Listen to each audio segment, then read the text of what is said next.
प्रधानमंत्री जी का ये वीडियो है। क्या कहते थे, सुनिए आप।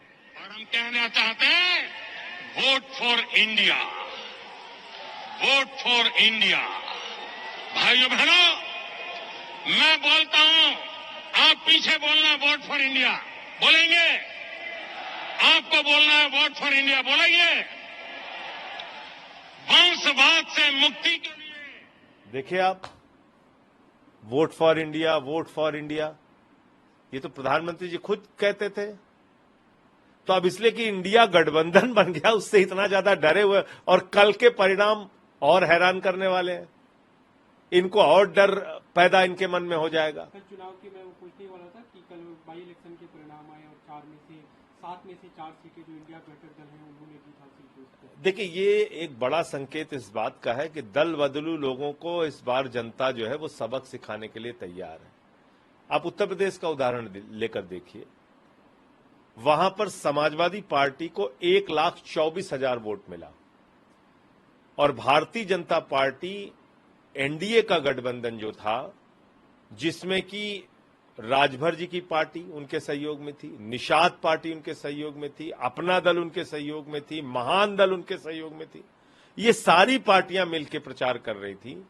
उत्तर प्रदेश के मंत्री गांव-गांव में लगे हुए थे प्रचार में। डबल इंजन की सरकार है मोदी और योगी की, बावजूद इसके 43,000 मतों से हारे वो।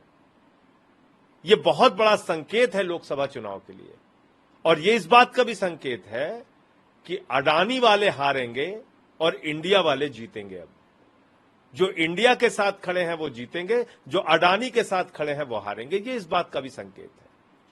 एक दूसरा मुद्दा है, चंद्रबाबू नायडू की गिरफ्तारी हुई है करप्शन केस में, आज सुबह में गिरफ्तार किया गया।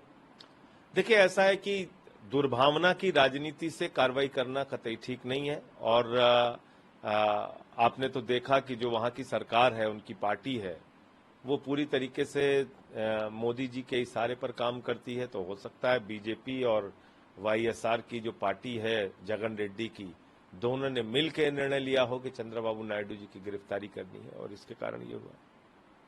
प्रधानमंत्री मोदी ने G20 समिट के दौरान अपने संबोधन में कहा कि सबका साथ, सबका विकास, सबके प्रयास से ही हम सभी देशों को ग्लोबली आगे लेके जा सकते हैं और जो ट्रस्ट डेफिसिट है उसे खत्म कर सकते हैं। तो देखिए, सबका साथ सबका विकास तो होना ही चाहिए, लेकिन मणिपुर से क्या संदेश देते हैं? जब आप 4 महीने तक भारत के प्रधानमंत्री मणिपुर की हिंसा पर नहीं बोलेंगे, तो ये सबका साथ सबका विकास तो है नहीं। अगर नूह की, मेवात की हिंसा पर देश के प्रधानमंत्री खामोश रहेंगे, तो ये सबका साथ सबका विकास तो है नहीं।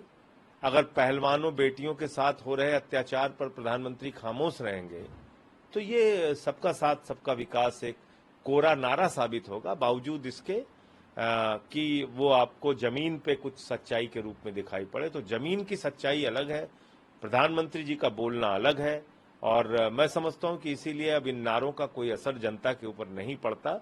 जब प्रधानमंत्री भ्रष्टाचार के खिलाफ बोल के अजीत पवार को अपने साथ शामिल करते हैं, जब प्रधानमंत्री वंशवाद के खिलाफ बोलकर वंशवादी पार्टियों को अपने साथ मिलाकर चलते हैं, तो उनकी सच्चाई अब देश के सामने आ चुकी है। राष्ट्रपति डिनर होस्ट करने वाले हैं, G20 डिनर, उसमें सभी मुख्यमंत्रियों को, सभी बड़े नेताओं को बुलाया गया, लेकिन मल्लिकार्जुन खड़गे जो विपक्षी नेता हैं उन्हें आमंत्रित नहीं किया गया। कांग्रेस पार्टी से लेकर सवाल खड़े पर राहुल गांधी ने। देखिए, ये बहुत बड़ा अपमान है मल्लिकार्जुन खड़गे जी का, बहुत बड़ा अपमान है। वो कांग्रेस पार्टी के राष्ट्रीय अध्यक्ष होने के साथ साथ भी राज्यसभा में लीडर ऑफ अपोजिशन है, और लीडर ऑफ अपोजिशन का अपना एक कैबिनेट रैंक होता है, उसका अपना एक संसदीय लोकतंत्र में महत्व है, और आप उसको नहीं बुला रहे हैं। जो व्यक्ति 52 साल से इस देश की राजनीति में है, राज्यसभा के भी लीडर ऑफ अपोजिशन रहे, अभी हैं, और लोकसभा के भी लीडर ऑफ अपोजिशन रहे, विधानसभा में भी रहे, कई बड़े बड़े पदों पे रहे, कैबिनेट मंत्री रहे, केंद्रीय मंत्री रहे, और ऐसे व्यक्ति को आप आमंत्रित नहीं कर रहे हैं। ये क्या संदेश आप देना चाहते हैं? या जो विदेशी मेहमान भी आए हैं वो क्या सोचेंगे आपके बारे में? भारत दुनिया का सबसे बड़ा लोकतंत्र है, पूरी दुनिया में हम अपने लोकतंत्र का डंका पीटते हैं, और यहाँ अपने नेताओं से इस तरह का भेदभाव का आचरण करते हैं, ये ठीक नहीं है। आम आदमी पार्टी ने कल मध्य प्रदेश और छत्तीसगढ़ के लिए 10 उम्मीदवारों के नाम की घोषणा की। आपका चुनाव वहाँ पे हाँ, निश्चित रूप से पिछले दिनों हमारे दिल्ली के मुख्यमंत्री और पार्टी के राष्ट्रीय अध्यक्ष केजरीवाल जी भी दोनों राज्यों में प्रचार के लिए गए थे और राजस्थान में भी प्रचार के लिए गए थे और अभी इसकी शुरुआत हुई है। 10-10 सीटों पे हमने उम्मीदवार की घोषणा की है और आगे जैसे जैसे नाम फाइनल होते जाएंगे वो अनाउंस होगा। अकेले आम आदमी पार्टी चुनाव लड़ेगी ये तो हमारी तैयारी पहले से चल रही है, 1.5-2 साल से हमारी तैयारी चल रही है।